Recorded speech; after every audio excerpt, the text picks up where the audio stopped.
और बेटा जो बहुत इंपॉर्टेंट क्वेश्चन है, क्वेश्चन नंबर बात करें हम, ठीक है, 7वें क्वेश्चन की, इंपॉर्टेंट क्वेश्चन है। अब काय समझ वो जरूरी है भाई, जो क्वेश्चन देखो, क्वेश्चन क्या कह रहा हूँ, क्वेश्चन क्या कह रहा हूँ बेटा, कह रहा है कि एक बिंदु ए है और एक बिंदु बी है, खींचे जाने वाला एक रेखाखंड है, उसको एक्स अक्ष किस अनुपात में विभाजित करता है। मतलब क्वेश्चन क्या कह रहा हूँ कि एक रेखाखंड है ए बी। मतलब क्वेश्चन की बात करें भाई तो क्वेश्चन अपना इस प्रकार से है कि एक रेखाखंड ए बी है। ध्यान दियो बेटा, एक रेखाखंड की बात कर रहा है क्वेश्चन में, ए है और एक पॉइंट है बी। रेखाखंड ए बी की बात करें तो ए के निर्देशांक हमें दे रखे हैं बेटा। ए के निर्देशांक की बात करें तो कितने हैं, -4, -3, ठीक है। और बात करें बी की तो बी की बात करें 5, कितने हैं 2। बात क्लियर। अब कह रहा है इस रेखाखंड को खींचा गया है तो इसको एक्स अक्ष, मतलब इस पर बेटा एक एक्स अक्ष है, ठीक है, एक्स अक्ष का एक बिंदु है या एक्स अक्ष किस अनुपात में विभाजित करता है। अब भाई क्वेश्चन समझने की कोशिश करियो कि एक्स अक्ष इसे किस अनुपात में विभाजित करेगा, ठीक है। ध्यान देने, देखो बेटा चीज़ें समझने की कोशिश करें ना, एक्स अक्ष किस अनुपात में विभाजित करेगा। तो सबसे पहले कंडीशन समझने की ज़रूरत है तो एक्स अक्ष का हो। तो हमने बेटा चतुर्थांश देखा हुआ है। हम अगर चतुर्थांश की बात करें, ध्यान से समझना, अगर बेटा हम चतुर्थांश की बात करें तो चतुर्थांश क्या होता है अपना, तो ये होता है अपना एक्स अक्ष, सबको पता है, ठीक है। वही कौन सा अक्ष होता है, वाई अक्ष, ठीक है। यहाँ पे अगर पॉइंट है मान के चलो 1 2 3 4, ठीक है। इस तरफ -1 -2 -3 और -4, और इस प्रकार का क्वेश्चन पेपर में जरूर आता है। जा समझ के चलियो एक्स अक्ष किस अनुपात में विभाजित कर रहा है, इस प्रकार का क्वेश्चन बेटा, ठीक है, बोर्ड परीक्षा में 100% देखने को मिलता है यहाँ पे अनुपात निकालने वाला, ठीक है। तो बात करें भाई, ये अपना एक्स अक्ष है, ये अपना वाई अक्ष है। तो अगर बेटा हम तुमसे कह दे, मान लो वाई अक्ष के पॉइंट इस प्रकार से हमने लिख दिया, ठीक है, -1 -2। अगर बेटा एक्स अक्ष के पर कोई भी बिंदु होता है, सबसे पहली बात, अगर एक्स अक्ष पर कोई बिंदु है, मान के चलो यहाँ पे कोई बिंदु है 4 पर, ठीक है। तो बेटा सबसे पहले तुम्हें जो जानना जरूरी है, 4 पे अगर कोई बिंदु है तो इसके निर्देशांक क्या होंगे।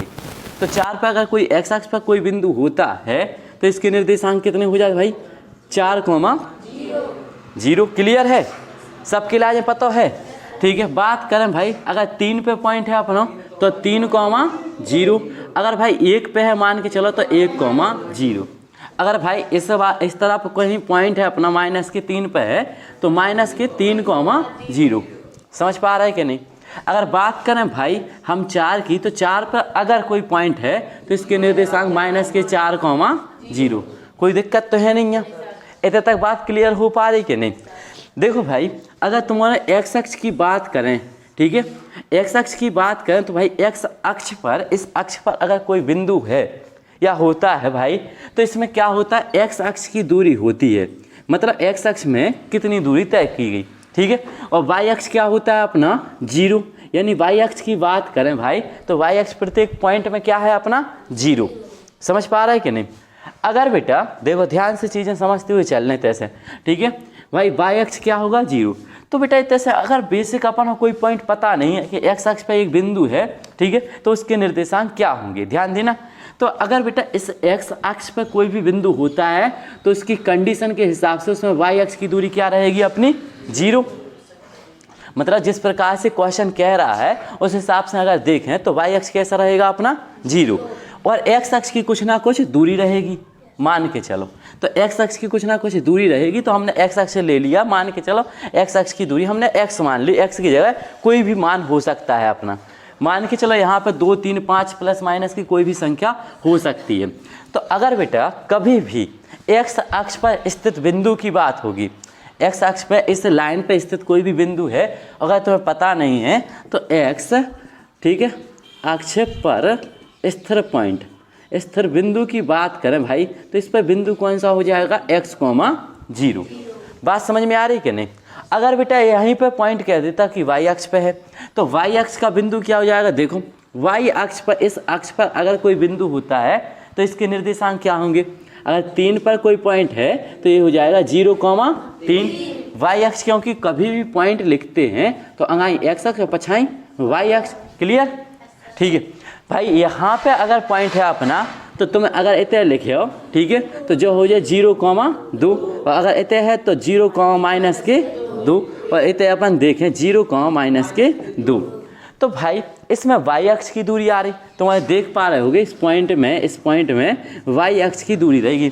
तो अगर बेटा कोई y अक्ष पर स्थिर बिंदु की बात करता है कि y अक्ष पर स्थित बिंदु, तो तुम्हें अगर मानने हैं तो अपन का ले सका 0,y। बात समझ पा रहा है कि नहीं? यानी y का मान कुछ भी हो सकता है, लेकिन इसमें x अक्ष कैसा रहेगा अपना 0। ठीक है, तो भाई जा बात क्लियर हो गई। तो बेटा क्वेश्चन नंबर 7 की बात करें। क्वेश्चन कह रहा है कि एक रेखाखंड AB है, इस पर स्थित x अक्ष का एक बिंदु है। मान के चलो इस पर स्थित x अक्ष का जो पॉइंट है, ठीक है, वो कहा है अपना x, 0। क्या है कि x अक्ष का बिंदु क्या माना हुआ है, क्या होता है अपना x, 0। अब बेटा मान लो जो x अक्ष का जो पॉइंट है, मान के चलो इसको नाम दे दो हमने C। जी किस अनुपात में विभाजित कर रहा है, इसका अनुपात बताने, ठीक है, कितना है, यानी इस तरफ कितनी दूरी है और इस तरफ कितनी दूरी। क्वेश्चन समझने की कोशिश करो भाई। प्रत्येक क्वेश्चन का आंसर जो है अपना क्वेश्चन में ही होता है। केवल क्वेश्चन समझ लो तुमने कि क्या पूछोगा, तो जा समझ लो, वो आंसर आराम से निकल गो। ठीक है, तो भाई सबसे पहले ज़्यादा जरूरी है पूछो कहा जा रहा हो कि एक रेखाखंड अपना AB दे रखा है, ठीक है, इसे जो है x अक्ष का कोई बिंदु है अपना, ठीक है, x अक्ष का कोई भी बिंदु हो सकता है, इसको किस अनुपात में विभाजित करेगा। तो भाई माना जो अनुपात है अपना, मान के चलो m1 अनुपात m2 है, ठीक है, मान के चलो m1 अनुपात m2 में विभाजित करेगा, ये हमने माना हुआ है। ठीक है, अब ये अनुपात पता नहीं है। तो बात करें माना अपन ने बेटा इसमें, ठीक है, माना सबसे पहले x अक्ष, ठीक है, पर स्थिर बिंदु, ठीक है, x अक्ष पर स्थित बिंदु क्या लिया हमने x, 0, जो, ठीक है, जो रेखाखंड, ठीक है, रेखाखंड, ठीक है, AB को, जो रेखाखंड माना हुआ है अपन ने AB को किस अनुपात में, m1 अनुपात m2 में विभाज्य करता है। ठीक है, इतनी बात क्लियर है, और हमें इसी का मान ज्ञात करके बताना है कि अनुपात क्या है अपना m1 अनुपात m2 फाइंड करना है। अनुपात की बात करें भाई, m1 अनुपात m2 निकाल लें तो ये कैसे निकलेगा अपना। तो भाई मान के चलो, देखो जब भी कोई बिंदु इस रेखाखंड को विभाजित करता है किसी अनुपात में, तो हम एक फॉर्मूला इस्तेमाल करते हैं अंतःविभाजन और बाह्य विभाजन का। ध्यान रखियो, देखो भाई अगर सूत्र से देखें अंतःविभाजन, भाई जब क्वेश्चन में ये कहे कि बाह्य विभाजन कर रहा है या अंतःविभाजन, तब हम उसी हिसाब से फॉर्मूला लगाएंगे। लेकिन जब क्वेश्चन में जा नहीं कब है कि अंतःविभाजित करता है कि बाह्य विभाजित करता है, तो हम फॉर्मूला कैसे लगाएंगे, अंतःविभाजन वाला। तो बेटा यहाँ पे देख लें अपन अंतः, ठीक है, विभाजित या विभाजन, ठीक, के निर्देशांक। तो बेटा अपने कल फॉर्मूलों की बात हुई थी, ठीक है, इससे पिछली वीडियो में, ठीक है, तो उसमें अपन ने देखा था अंतःविभाजन के निर्देशांक का होता अपने, ठीक है, m1, ध्यान रखियो, m1 x2 प्लस के m2 x1, और बटे में कितना हो जाएगा m1 प्लस के m2, कोमा, ठीक है, m1, ठीक है, y2 प्लस के m2 y1, और बटे में हो जाएगा m1 प्लस m2। ये हुई थी बात अपनी। ठीक है, अंतःविभाजन का फॉर्मूला ये होता है। ये क्या है, x के लिए मतलब x का मान निकालता है इस पॉइंट का, ठीक है, यानी जो C पॉइंट है इसमें x की वैल्यू ये हो जाएगी और y की वैल्यू, बाद वाली वैल्यू ये हो जाती है। ठीक है, तो हमें लेकिन बेटा इस क्वेश्चन में अनुपात फाइंड करके बताओ उन्हें कि अनुपात क्या है। तो यहाँ पे बेटा हम निर्देशांक थोड़ी ना निकाल लें कि हम इस फॉर्मूला को इस्तेमाल करें, केवल इसमें से हमने y बराबर ले लिया। ठीक है, y बराबर कंडीशन, देखो x बराबर क्यों नहीं ले रहे। अगर बात करें इस क्वेश्चन में तो x की वैल्यू तो x है, लेकिन y की वैल्यू क्या है अपनी 0। 0 से क्या होगा, जैसे हम 0 का मान रखेंगे, ठीक है, तो देखो यहाँ पे y बराबर ये हो जाएगा अपना बेटा m1 y2 बटे में m2 y1, और बटे में कितना हो गया अपना m1 प्लस के m2। देखो अनुपात निकालना बिल्कुल ईजी है, बस चीज़ें समझ में आ जाए, तुम्हारे ला जाए, तो अनुपात आराम से निकल जाए। बात करें बेटा y की मान की, तो y का मान कितना दे रखा है हमें 0 है। ठीक है, m1 की वैल्यू हमें ज्ञात करनी है कि m1 का मान कितना होगा, लेकिन y2 का मान हमेशा इसके लाए x1 y1 और इसके लाए अपन x2 और y2 मानत। तो y2 की वैल्यू कितनी हो जाएगी अपनी 2 प्लस, ठीक है, m1 का मान कितना है पता ही नहीं है, m1 का मान m2 का मान ज्ञात करना है, इन दोनों का मान हमें निकालना है। लेकिन बेटा y1 का मान कितना है अपना -3, ठीक है, और बटे में कितना हो जाएगा m1 प्लस के m2। बात क्लियर है यहाँ तक, ठीक है। अब बेटा यहाँ पे हमने y का मान रख दिया। देखो भाई इसको सॉल्व कर लेंगे, ठीक है। जैसे हम इसके लिए बेटा हल करें तो जो का हो जाए अपनो 0 बराबर, ठीक है, इसमें 2 को गुणा कर दो तो हो जाएगा 2m1, और इसमें -3 का गुणा होगा तो -3m2, ठीक है, और बटे में कितना है अपना m1 प्लस के m2। अब बेटा इसको त्रिया गुणा कर दो, देखो इसका यहाँ पे और इसका यहाँ पे, और जैसे इसका गुणा यहाँ 0 के साथ में होगा तो ये पूरा क्या बन जाएगा 0, 0 बराबर 1 का गुणा यहाँ पे होगा तो 2m1 माइनस के 3m2। क्लियर है, ठीक है। अब बेटा यहाँ से हम माइनस वाली संख्या पक्षांतर कर लिया है ई तरफ, ठीक है, चाहे बेटा ई को पक्षांतर कर लो, कोई भी कर लो, एक संख्या हम इस तरफ ले आए, ठीक है, तो ये हो जाएगा अपना 2 माइनस के होगा m1, ठीक है, और बराबर में कितने बचे -3m2, ठीक है। अब बेटा जब वाली संख्या अपनी इतने गुणा में है तो ई की लाजे हम बटे में पहुंचा दें, इतने से m2 की लाजे इस तरफ ले आए, और जैसे इतने से हम देखें कंडीशन तो इसको हम बटे में ले गए तो ये बन जाएगा अपना, ठीक है, m1 बराबर मान के चलो इतने लिखे -3m2, और बटे में कितना आ जाएगा अपना बेटा -2। तो भाई इस m2 की लाइन जो ऊपर है सो इसको इस तरफ ले आओ, तो m1 बटे m2 बराबर -3 बटे -2, तो माइनस से माइनस कैंसिल हो जाएगा, तो ये मिल गया हमें m1 बटे m2 बराबर 3/2, और ए की लाइन अपन का लिख सकते अनुपात के रूप में, यानी m1 अनुपात m2 बराबर ये कितना मिल गया हमें 3:2। तो बेटा जब बात स्पष्ट हो गई, अतः अपन लास्ट में आंसर का लिख दें, ठीक है। अतः x अक्ष का बिंदु, ठीक है, बिंदु कितने अनुपात में बांटता है 3:2 में, ठीक है, AB को विभाज्य करता है, AB को विभाज्य करता है, यही ज्ञात करना था अपन की लाजें करता है। तो भाई अनुपात निकालने की लाजें सबसे पहले देखो क्या जरूरी है, एक बार और सुनो, ठीक है, फिर करियो। देखो भाई क्वेश्चन की बात करें साथ में क्वेश्चन की, तो क्वेश्चन अपना क्या कह रहा है, देखो यहाँ पे ध्यान दो। क्वेश्चन एक कह रहा है कि एक निर्देशांक दे रखे हमारे लाजें, एक पॉइंट है अपना ए और एक पॉइंट है बी, ये एक रेखाखंड है अपना, रेखाखंड ए बी की बात कर रहा है। कह रहा है इस ए बी पर स्थित एक एक्स अक्ष का बिंदु है, एक्स अक्ष इसको किस अनुपात में विभाजित करेगा। सिंपल सा क्वेश्चन है बेटा, जो आसान क्वेश्चन रहते जो छोटे रहते दिखने में, भी क्वेश्चन अपने पेपर में आउट हैं। तो सबसे पहली बात बेटा, इस रेखाखंड को एक्स अक्ष किस अनुपात में विभाजित करता है, तो सबसे पहले माना हुआ है कि माना एक्स अक्ष पर स्थित एक बिंदु है, हमने यहाँ पे समझा हुआ है कि एक्स अक्ष का पॉइंट क्या होता है, तो एक्स अक्ष का पॉइंट क्या हो जाएगा अपना, ठीक है, x,0। तो भाई एक्स अक्ष का बिंदु हमने माना हुआ है x,0 है, जो रेखाखंड ए बी को m1 अनुपात m2 में विभाजित करता है। भाई हमें अनुपात ज्ञात करके बताना कि m1 और m2 का अनुपात कितना है। तो यहाँ पे हम अंतर्विभाजन के फॉर्मूले से जानते हैं, x का मान पता है नहीं हमें कि x की वैल्यू क्या है, लेकिन y की वैल्यू हमें पता है कि y बराबर 0 हो सकता है। तो हमने यहाँ पे एक फार्मूला ले लिया केवल y के बराबर, ये वाला फार्मूला हमने इस्तेमाल किया है, ठीक है। तो बेटा इसको हमने y के बराबर लिया, ये y के लिए होता है और ये काय के लिए होता है, x के लिए।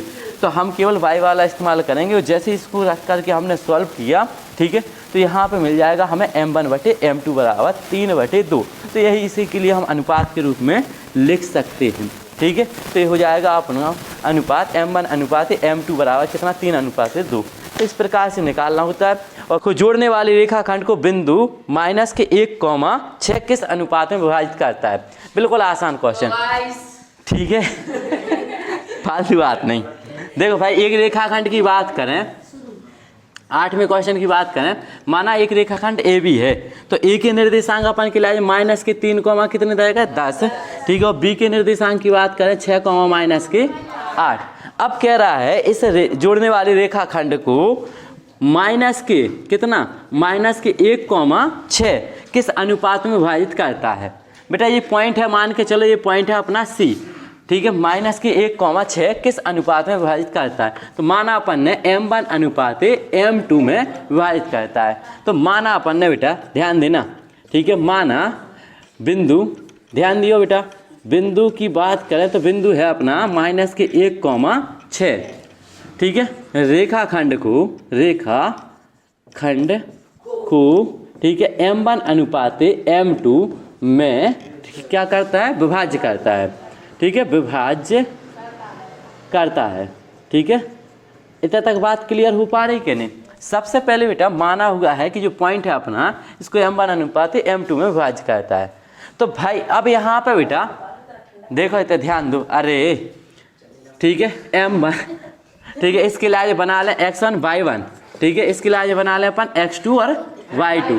ठीक है, देखो भाई ये अनुपात है अपना m1 अनुपात m2, इसका मान हमें ज्ञात करके बताना है। तो यहाँ पे बेटा हम चाहे x बराबर फार्मूला लगा दें, चाहे y बराबर फार्मूला लगा दूँ।